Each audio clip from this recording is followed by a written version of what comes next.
দুরুদ সালাম বর্ষিত হোক আকা ইনামদার তাজদার মদিনা জনাবে মুহাম্মদুর রাসূলুল্লাহ সাল্লাল্লাহু আলাইহি ওয়াসাল্লাম, জিনার উপর 50 ওয়াক্ত নামাজ আল্লাহ দিয়েছিল। কয় ওয়াক্ত? তিনি তার উম্মতের সহজের জন্য,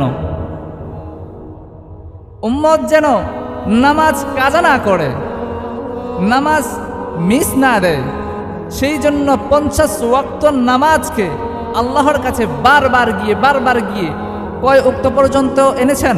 5 ওয়াক্ত পর্যন্ত। তিনি 50 ওয়াক্ত নামাজকে 5 ওয়াক্ত পর্যন্ত এনেছেন যেন উম্মত নামাজ বাদ না দেয়। অথচ আমরা এমনও মানুষ আছে যে 5 ওয়াক্ত নামাজের 1 ওয়াক্ত নামাজ আদায় করে না, নাউযুবিল্লাহ। আরে মুসলমান এবং কাফের, ইমানদার এবং বেঈমান, এর মধ্যে পার্থক্য জানেন কি? বলেন তো পার্থক্য কি? আরে হিন্দুরাও তো বলে আল্লাহ আছে, বলে না? কাফেররাও তো বলে সৃষ্টিকর্তা একজন আছে, কিন্তু তাদেরকে মুসলমান হিসেবে গণনা করা হয় না কেন?